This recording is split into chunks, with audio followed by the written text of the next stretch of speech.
Welcome back to Dash for Adventure. We're going to stop somewhere historical today.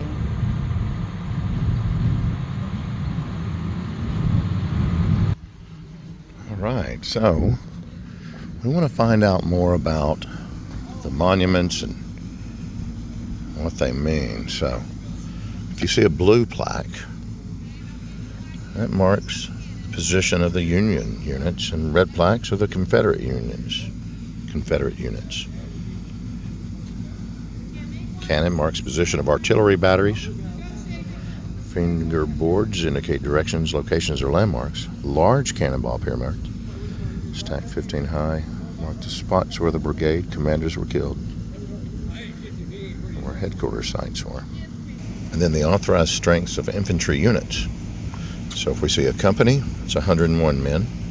A regiment, colonel, 1,046. A brigade with a brigadier general, 2,100 men. Division with a major general, which is 2 or more brigades, 6,000 men.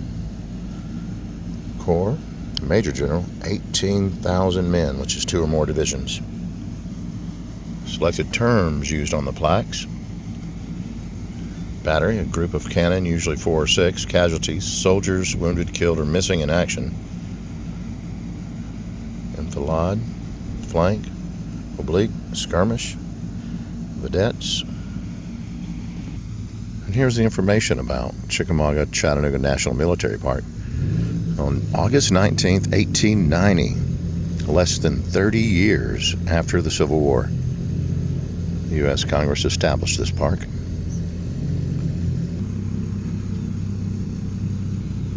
And there's hundreds of monuments that commemorate Union and Confederate units. More than 600 stone and bronze monuments between 1890 and 1930.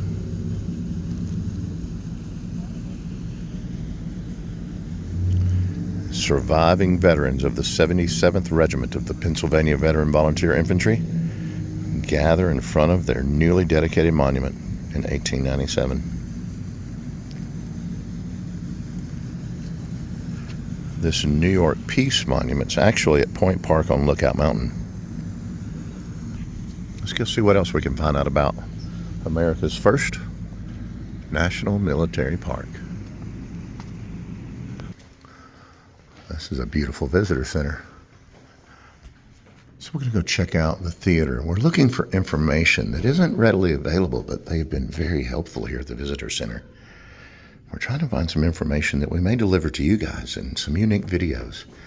So we're going to go check out the theater.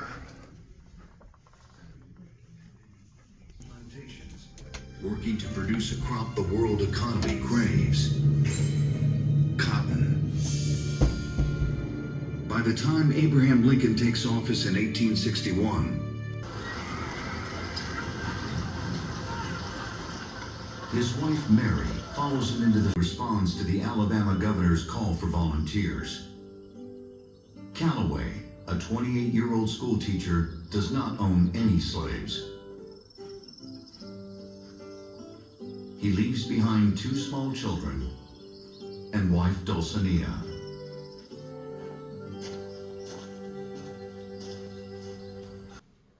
Here's a timeline.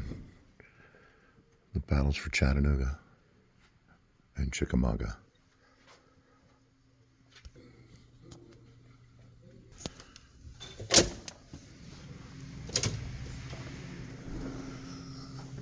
The Civil War, whether you believe it or not, is still a deep part of today's history in our lives.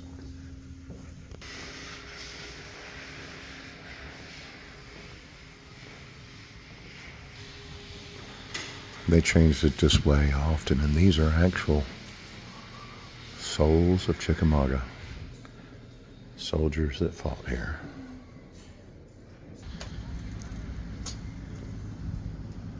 A 12-pounder.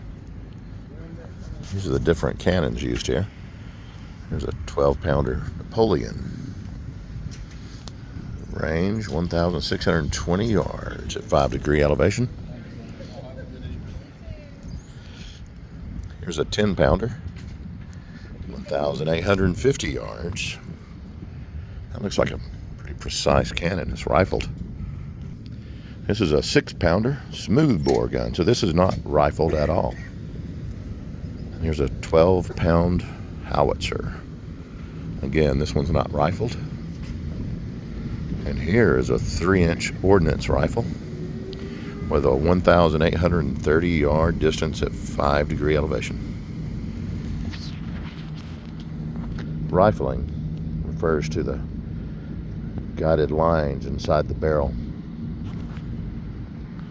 Delivers a shot more precisely.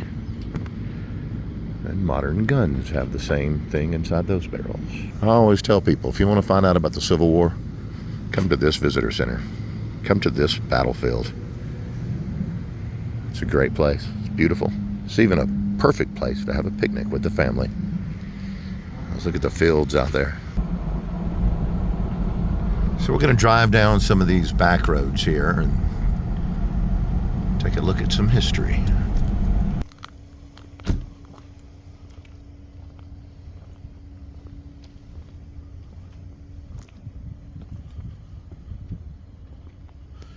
On the morning of September 20th of 1863, General Braxton Bragg had organized his Confederate army into 2 wings, Longstreet's on the left and Polk's here on the right.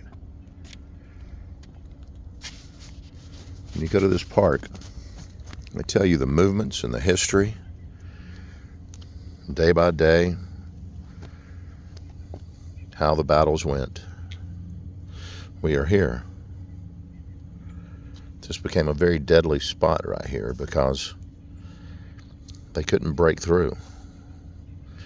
At some point, either later on the 2nd day or on the 3rd day, they found a break right here. But that is detailed in other plaques.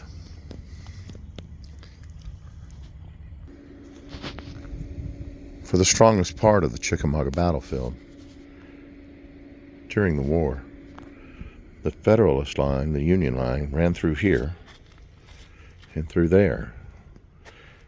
And the Federal Unions were to the left. And the rebels, the Confederates, were over here to the right. It was a north-south line that makes up all of Chickamauga Battlefield. Personally, I take the stance that monuments should continue to be erected. I know that people on the left want to take down the Confederate monuments.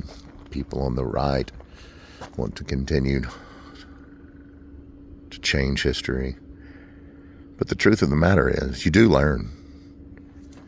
We've gone to other countries and they have monuments of their battles and their hardships, and we've learned about their history when we visit there.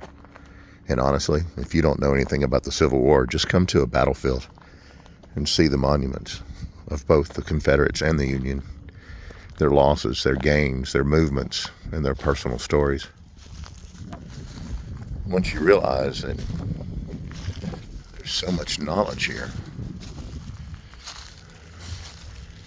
you'll understand that these monuments mean the world to our history. Because the best way to keep from repeating it, which the world looks like we're headed that way now, is to understand our past.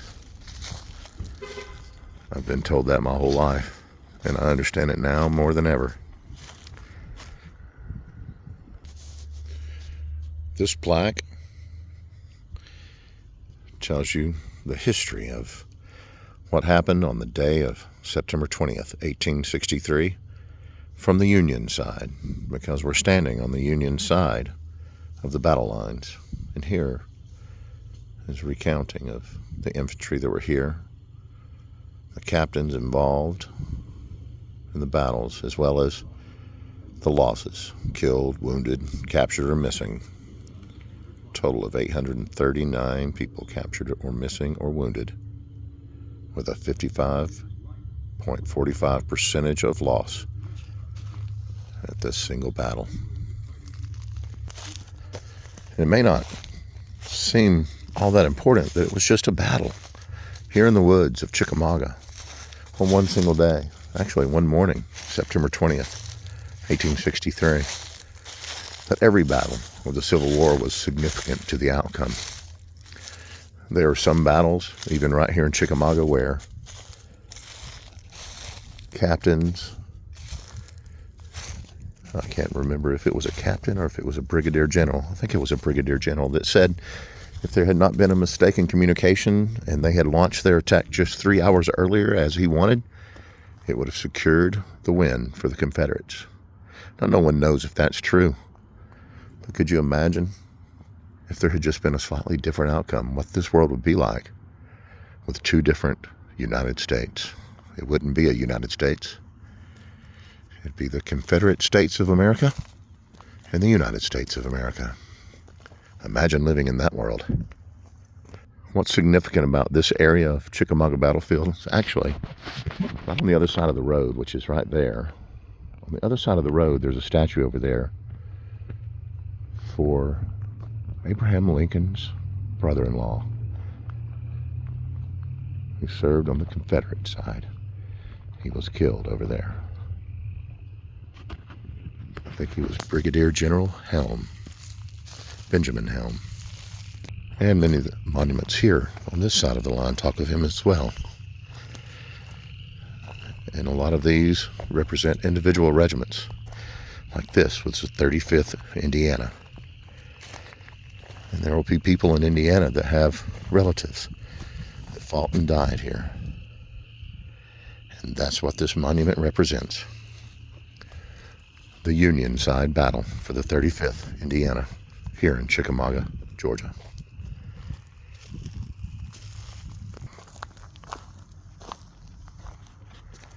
And there's Paula doing her own research for that monument. This is Indiana's tribute to her. 35th Regiment Infantry, Major John P.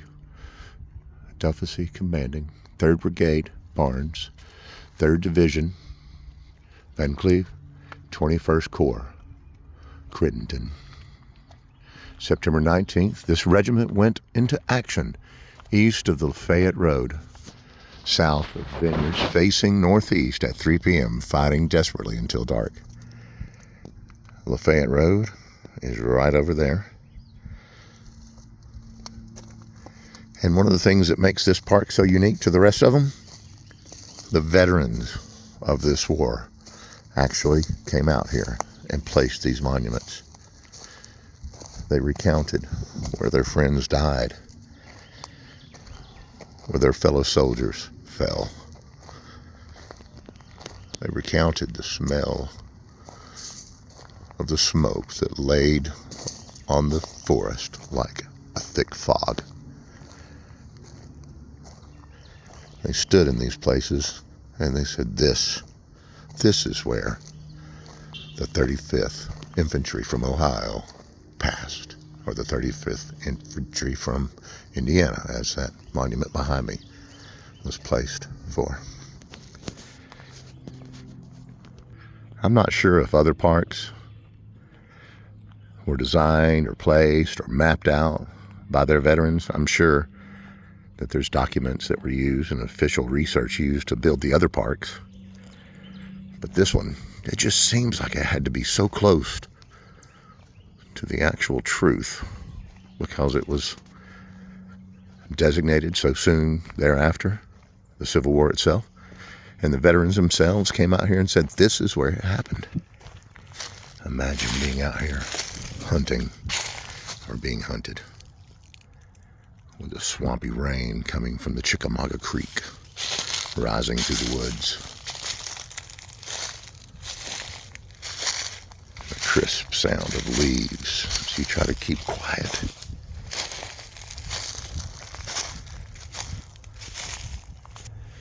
You feel these monuments and you can feel the roughness of weather, but then the polished edges. For this, the 8th Kentucky Infantry.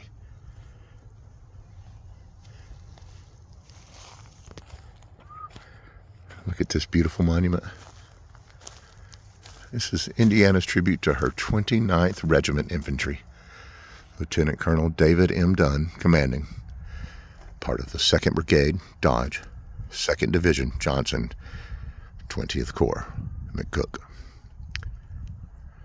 Saturday, September 19th, 1863, about 1 p.m., this regiment with its brigade reached a position in line near the Brock Field, charged the enemy, and drove him back across the north end of the same into the timber.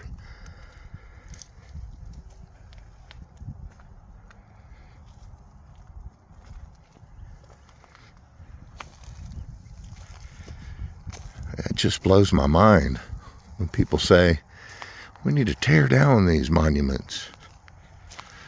That's the same thing as telling me we need to erase our history. It's the 79th Infantry. It's Dodge's brigade. The battle was fought between 9 a.m. and 5 p.m. on September 20th, 1863, which was the second day. And look, someone's even come to place a flag for Illinois.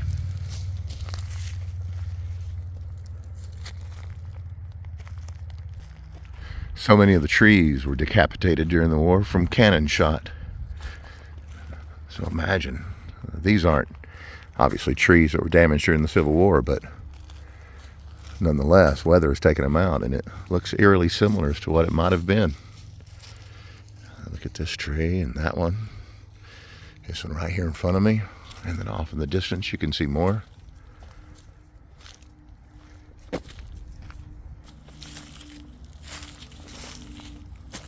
This is Gross's brigade. 84th Infantry, Gross's brigade out of Illinois battled between 9 a.m. and 2 p.m.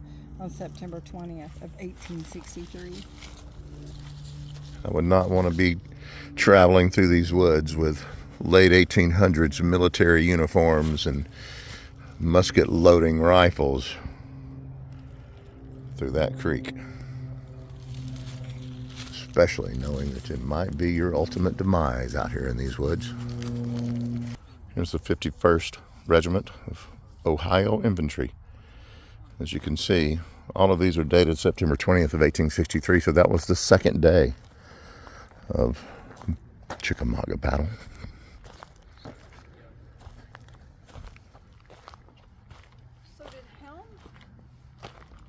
So did Helm come to his demise the first or second day of this war? I'm pretty sure it was the second day. We can find out. We'll go over here and see what we can find about Brigadier General Benjamin Helm, who was President Abraham Lincoln's brother-in-law, who obviously held a different political belief from his brother-in-law, but still family nonetheless. This is called Battle Line Road for obvious reasons. So we're going to go to the Helm Monument, which is 700 feet this way. And when you see plaques that are red, those are the Confederates. So now we're on the Confederate side of the battle line from the morning, actually the second day of the battles here for September 20th, 1863. And we're looking for the Helm Monument for Brigadier General Benjamin Helm. It's a good chance it's this monument down here. Yep, so this was 350 feet in. This is Peyton Colquitt. And we've got to find the Helm Monument. I bet it's back there. Let's continue walking through the woods.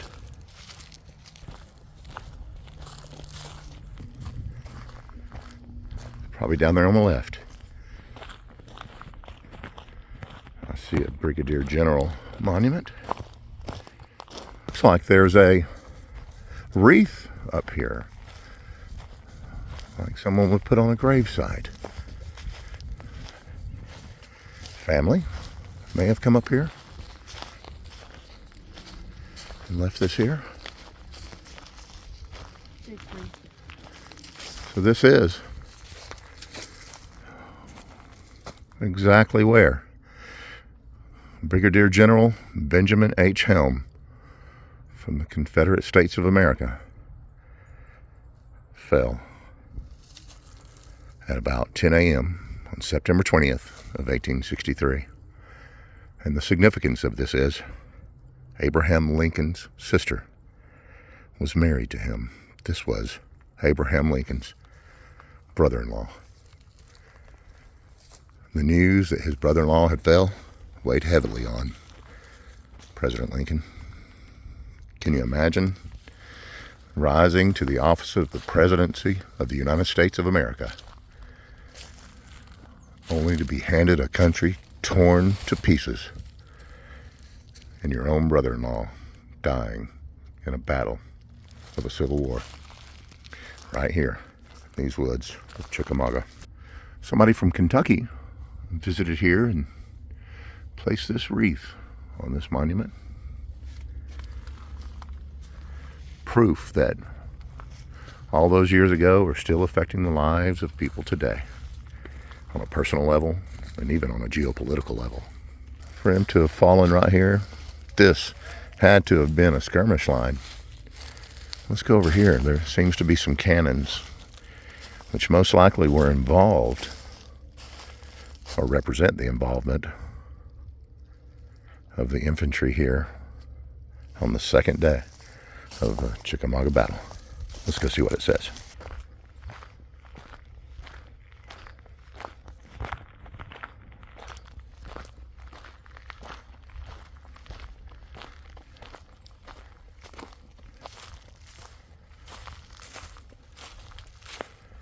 And keep in mind, the president's brother-in-law, he was a Confederate Brigadier General.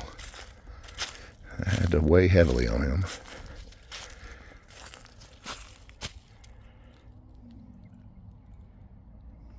So this is still part of the second day, and this battery of cannons here represents the back of the line for the Confederates.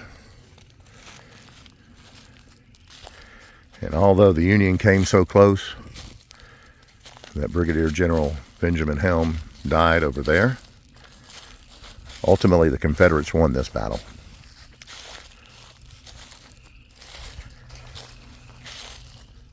And they maintained their military superiority of the area until sometime later, a couple of months later actually, on the Battle for Missionary Ridge.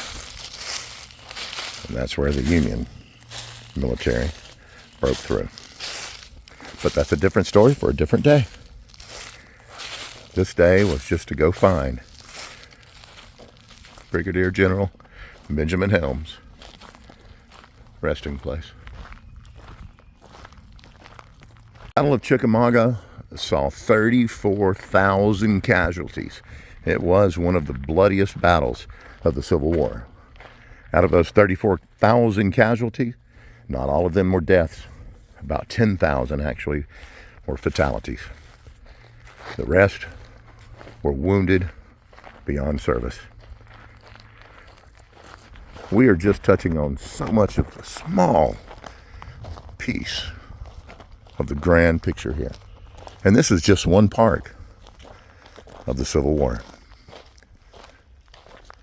We do appreciate you guys joining us today. We hope you learned a little bit or you enjoyed this wild little walk in the woods to see the little bit of history that we researched today to find this. We hope to see you in the comments. If you got any questions, we'd be glad to answer them or do our best to research and find them. Please like and subscribe if you like our quirky little videos, and we'll see you next time. Good night, everybody. Good night. Look at the sunset happening in the battlefield.